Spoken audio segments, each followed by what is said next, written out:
Hi, welcome to this video on LaTeX. This is going to be about the fonts and the text styling and sizing. So what do you need to get started? On the local machine, you can do that by using MikTeX and Text Studio. Or if you want to do it online, you can become a member of Overleaf and that can get you going as well. So let's get started. So let's create our document and I'm going to use the document class report. So let's begin the document. I've created a section and I'm going to put some text in that. Some more text, and at the end I'm going to say end document. So this is the whole document. So it starts with begin document and end document, and this is the result of that as well. Now let's make some changes. I'm going to put 2 backslashes there, which is going to give us a new line. You can see that I've used this command \par, which is for a paragraph, and you can see that the line is indented. And if I put another extra character return there, that also becomes a para and the text gets indented. We can fix that bit later. So I'm repeating the same thing, which gives us another para. We can fix it now in the preamble. Preamble is the section above the begin document, and you can define your document class, packages, etc. in this section. So if I use this command par indent 0 points, it will make this as flush to the left side. This command tells us how much space should be skipped after a para. I can increase it to 3 and you'll notice that suddenly there's a bit more space between the paragraphs. So let's see how we can align the text. So aligning the text is like putting it on the left side or the right side and centering, etc. So in this section, I'm going to start with the flush right command. Anything which is put in the middle of these two begin and end statements is going to be right aligned, as you can see. I can put some more text in there. After this, it'll still be right aligned. And any text which you put after the end flush right would just be treated as normal text.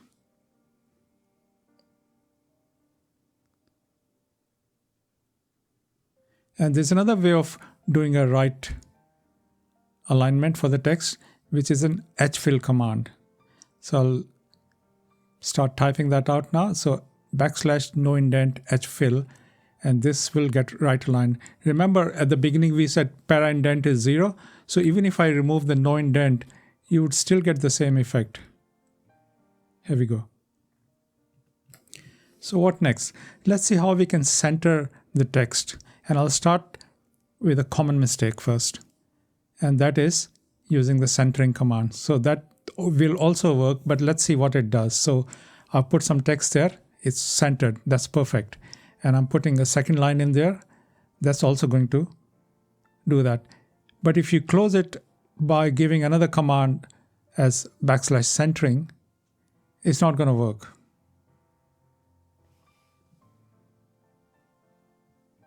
So here is the correct way of centering the text.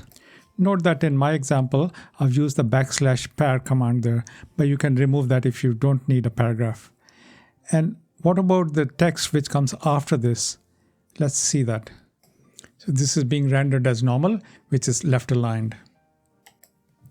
And there's another way of doing the centering by using the begin center and the end center command. So this was a very quick introduction to formatting the text. The whole LaTeX is about formatting. So let's see what we can do about the font sizes. There are various sizes and there's various commands to use that. So I'm saying I want to have a tiny text.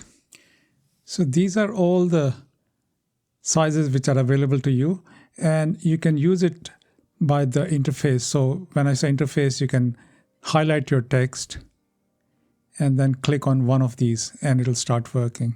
For example, I'm going to write something like this and I'm going to highlight the word tiny and click on the tiny option, and you get this parenthesis and \tiny automatically, and that gives you the tiny text. So I'll show you all the possible options in one go. So all these are different sizes: script size, footnote size, small font, normal size, etc.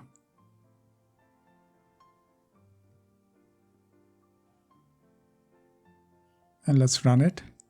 And there we go. These are all the sizes available to us. So very quickly, I want to touch on writing equations. So mathematics and scientific documentation, LaTeX really excel. So I can write the E equals mc squared command like that, and I can get an inline equation like this. So it sounds nice. I can put it within a dollar sign. So start with a dollar, end with a dollar, and that will slightly change it. So this has become now an equation. So let's try a chemical formula. And I'm writing the sulfuric acid chemical formula, H2SO4, and it comes out like this. For chemical formula, there is also another package which we can use. So here is a package for using chemical formula. So I'm saying \use package. And in my case, I've said version equals 4. This is an option. Anything in the square brackets is an option for the package. You can actually remove it if you want. So now after using this package, we can write the sulfuric acid formula differently. And this is how you do that. So you're saying \CE. So CE stands for chemical equation or formula. And I'm saying H2SO4. And that would come out something like this.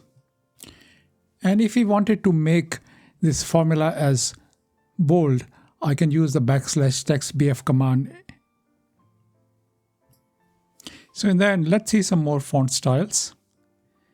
And in this case, I want to show you the monospaced ones. So \TTT and the sans serif text, and also the small caps text SC. And you can, of course, mix and match. You can start using all the commands in one simple sentence. So something like this. So let's see how we can use different fonts. I'm going to use another package called font spec, and then I'm going to set the main font as Times New Roman. And you can make use of any font which you have available on your machine. Okay, so let's run it now and see what happens. So in our document, the main font has become Times New Roman. We can also control the mono font. So I'm saying set mono font as Courier New.